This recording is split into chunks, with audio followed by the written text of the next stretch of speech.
Bonjour à tous et à toutes.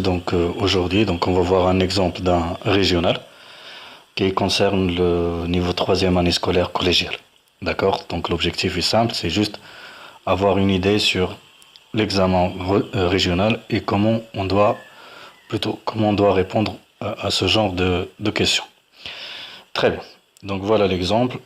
Nous avons un texte et nous avons des questions auxquelles nous devons répondre. On commence, donc avant de commencer, donc avant de répondre, il faut lire le texte. Le voilà. Le soir, au dîner, le père de Zébio s'emporta. Il n'était pas content de son fils, de ses résultats scolaires. Pas content de le voir rentrer en retard, alors qu'on ne savait même où il traînait. Si Eusebio passait son temps à feignanter, c'était son affaire. Mais il ne fallait pas espérer que lui, son père, continue à le nourrir, à ne rien faire. Perdre son temps au centre commercial ne lui donnerait pas un métier. Lui, son père, avait commencé à travailler à 12 ans. Si l'école ne servait qu'à apporter de mauvaises fréquentations, il allait des mauvaises fréquentations, il allait l'en retirer bien vite.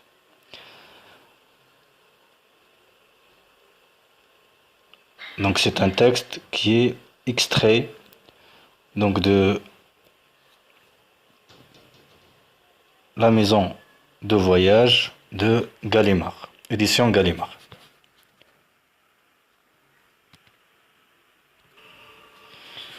On continue au niveau des questions de compréhension. Qu'est-ce qu'il nous demande? Il nous demande de remplir ce tableau, recopier le tableau suivant et compléter-le. Pour répondre, plutôt pour compléter ce tableau, c'est simple, il faut juste voir la source, d'accord? Donc il nous demande l'auteur, donc l'auteur ici c'est Alain Vanier. Le titre, c'est La maison des voyages. L'édition, c'est édition Gallimard. Et l'année de parution, c'est 1999. Pardon, 97. Deuxième question, pourquoi le père n'était-il pas content de son fils? Donc il n'était pas content parce que son fils avait des mauvais résultats et en parallèle, il sort sans demander l'autorisation de son père. D'accord? Donc on peut dire le père n'était pas content de son fils à cause de ses résultats ou bien à cause de donc à cause de ses résultats scolaires. Et on a dit aussi parce que il rentre tard. Troisième question. Parmi les propositions suivantes, recopiez deux qui sont vraies. Au dîner, le père a félicité son fils. Donc ça, c'est faux. Le garçon ne demande jamais l'autorisation à son père avant de sortir. Donc ça, c'est vrai. Le père est en colère contre son fils. Donc ça, c'est aussi vrai. Les résultats scolaires du garçon font le bonheur de son père. Donc on doit recopier uniquement ces deux phrases. Le garçon ne demande jamais l'autorisation à son père et le père est en colère contre son fils. Question 4. Ce texte est plutôt de type descriptif, argumentatif, narratif ou bien injonctif, puisque c'est un récit, donc la réponse est un texte narratif. Appréciez-vous le comportement d'Eusebio? Dites pourquoi une phrase. Donc là, on vous demande votre avis. Donc vous pouvez dire par exemple, oui, je suis d'accord avec le comportement d'Eusebio parce que... Et on donne en fait une raison. Ou bien on peut dire le contraire. Non, je ne suis pas d'accord avec le comportement d'Eusebio et je donne la raison pour laquelle je ne suis pas d'accord. D'accord? Donc, ce qui est important, c'est de justifier votre réponse avec une raison. Donc, nous, on peut dire par exemple, euh, je n'apprécie pas le comportement d'Eusebio car il fait preuve des responsabilités. Et voilà. Question suivante. Donc là, on a terminé avec les questions de compréhension. Maintenant, on va passer aux questions de langue et de communication. Il nous demande de faire quoi? Donc de compléter le tableau. Donc il nous donne deux phrases. Ici, à nous de chercher le pronom relatif et sa fonction. Donc, pour la première phrase, son père qui avait commencé à travailler à 12 ans assumait la responsabilité de la maison. Donc le pronom relatif, c'est clair, donc c'est qui. Sa fonction, donc c'est un sujet. Deuxième phrase. Eusebio visitait l'usine où travaillait son père. Donc le pronom relatif c'est où. Et sa fonction c'est un complément circonstanciel de lieu. Donc on peut écrire complément circonstanciel de lieu ou bien écrire juste l'abréviation CCL. Donc c'est où c'est correct. Question suivante. Relevez dans le texte deux moyens qui expriment l'opposition. Donc ça veut dire c'est à nous donc d'aller voir dans le texte et chercher des expressions donc d'opposition. Première expression. Nous avons alors que et nous avons aussi mais. Très bien. Donc on va mettre alors que et mais. Question suivante. Relier ces deux propositions de manière à exprimer la cause. Donc nous avons la première phrase, la deuxième phrase. Donc on doit les relier et mettre entre les deux une expression. Donc plutôt, on va mettre une phrase comme c'est demandé pour exprimer la cause. Donc on écrit la première phrase. Mes frères rentrent des champs car il fait très chaud. Et c'est bon. Phrase suivante. Si l'école ne servait qu'à apporter de mauvaises fréquentations, il allait l'en retirer bien. Donc ici, on vous demande cette phrase. Est-ce qu'elle exprime la cause, ou bien la conséquence, ou bien le but, ou bien la condition, ou bien la concession? Nous avons ici si. Donc la réponse, elle est simple, donc c'est la condition. Après, mettez le verbe entre parenthèses au temps et au mode convenable. Nous avons si Eusebio participe aux tâches ménagères, la maman, le verbe avoir, moins de responsabilité. Donc participe, donc c'est déjà le verbe participer au présent de l'indicatif, donc le mode c'est l'indicatif. Donc on va garder le même mode, donc ça va être aussi le mode indicatif. Donc on va recopier la phrase. Si Eusebio participe aux tâches ménagères, la maman, et là le verbe avoir, on va le mettre plutôt au futur. Futur simple. Et le mode, ça reste le mode indicatif. La maman aura moins de responsabilité. Question 4. Le père d'Eusebio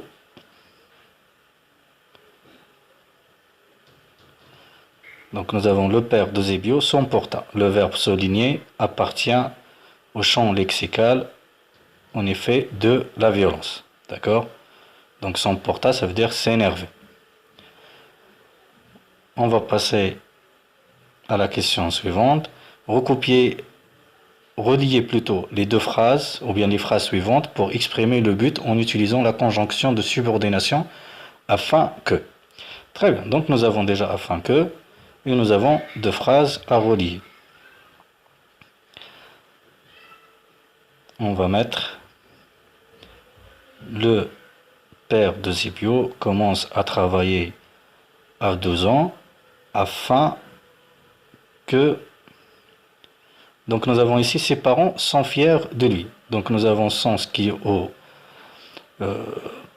présent, donc on va changer carrément le mode. Donc ça va être à 12 ans, afin que ses parents soient fiers de lui.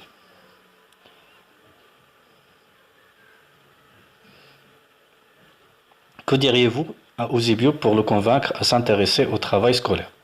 Formulez pour cela une concession suivie de 2 arguments. Donc on peut utiliser par exemple des expressions comme malgré, ou bien on va dire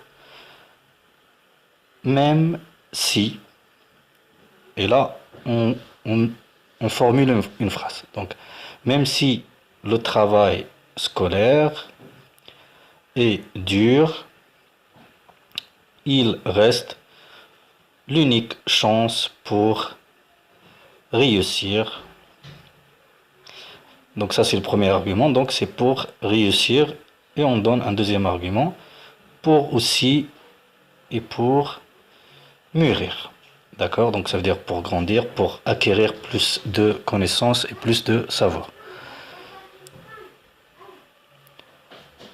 Et là nous avons la production écrite que nous devons formuler. Contrairement à Eusebio, vos rapports avec vos parents sont excellents. Mais un jour, vous avez désobéi à vos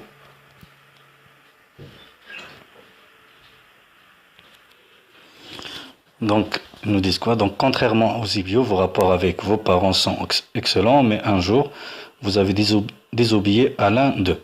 Rédigez un texte narratif, donc de 10 lignes environ, dans lequel vous raconterez ce que vous avez fait et comment ont réagi vos parents. Donc, il nous demande d'écrire un texte narratif. Très bien. Lors de la correction, il sera tenu compte de respect de la consigne, cohérence de la narration, correction de la langue, grammaire, conjugaison avec vocabulaire, orthographe et ponctuation. Ok. Donc, on va improviser ensemble un texte. Donc, exemple. C'est juste un exemple. Chacun de vous donc peut écrire à sa façon. Donc, exemple de production. Donc, au niveau de l'introduction, donc on va pas reformuler le sujet. On va faire simple, donc on va mettre juste une simple phrase dans laquelle on désigne un peu le temps donc de ce récit. Donc on va dire, mais avant ça, donc pour écrire un récit, donc ce que vous avez déjà appris dans le 2e semestre, c'est d'avoir une structure à respecter, ou plutôt vous avez déjà vu pas mal de textes dans lesquels il y avait des structures narratives. Par exemple, on met une situation initiale, après un événement inattendu, après donc on a des actions et des événements qui succèdent à cet événement inattendu, et à la fin on a la solution. Donc on va dire, pour mettre une situation initiale, donc on va dire c'était une soirée calme et paisible du mois d'avril où mes parents m'avaient interdit de sortir pour ne pas avoir de problèmes judiciaires. D'accord? Donc ça c'est l'introduction. Ok? Donc on va passer maintenant au développement. Donc dans le développement, on va écrire par exemple les mesures prises par le gouvernement imposent le confinement. D'accord? Ça veut dire rester à domicile. Impose le confinement. Et pénalise tous les transgresseurs. Donc ça veut dire, si vous transgressez donc cette loi ou bien cette mesure, donc vous serez face à une procédure de pénalisation. Voilà. Donc alors que mon solde était épuisé, je voulais sortir, acheter une recherche, mais mes parents refusaient ou bien m'interdisaient donc catégoriquement. Mais mes parents me l'avaient catégoriquement interdit. Un moment que mes parents s'occupaient, on va dire, de la télé, ou bien s'occupaient donc de la télé, je sortis en cachette. Le calme régnait dans la rue, donc là je fais une petite description. Donc le calme régnait dans la rue et l'épicerie était fermée. Donc ça veut dire que j'ai pas acheté la recharge. Donc, et malheureusement, l'épicerie était fermée. Soudain, je me trouvais, donc là j'utilise le passé simple, je me trouvais face à un policier qui m'interrogea sur l'infraction que j'ai commise ou bien que j'ai fait. Avec un ton tellement agressif que je frottais mon avant-bras pour effacer la chair de poule. Ça veut dire que j'avais tellement peur. Après, suite à ma ridicule excuse, le policier avait la gentillesse de ne pas me conduire au commissariat. Donc ça veut dire il m'a permis de retourner chez moi, de me conduire au commissariat, mais il n'avait pas oublié de me gratifier d'une gifle sonore. Donc d'une gifle sonore, ou bien on peut dire d'une va-et-vient sonore, ou bien de me frapper. Donc une sorte donc, de pénalisation faite par le policier. Donc enfin, donc là on termine. J'avais rentré chez moi avec les larmes aux yeux et aussi avec la trace de la main d'un policier sur mon visage. Mes parents m'avaient consolé une fois que je les avais embrassés en demandant excuse. Là j'ai terminé, donc je peux laisser le texte tel qu'il est, ou bien je peux ajouter une appréciation. Donc par exemple, je peux dire depuis cette histoire, je n'utilise plus mon téléphone portable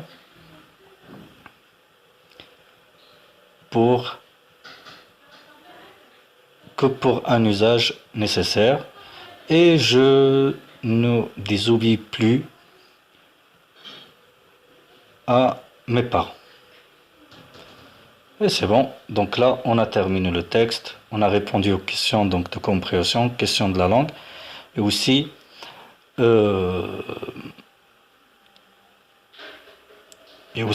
à l'expression écrite. Donc il me reste qu'à vous dire soyez heureux. Mais avant ça, donc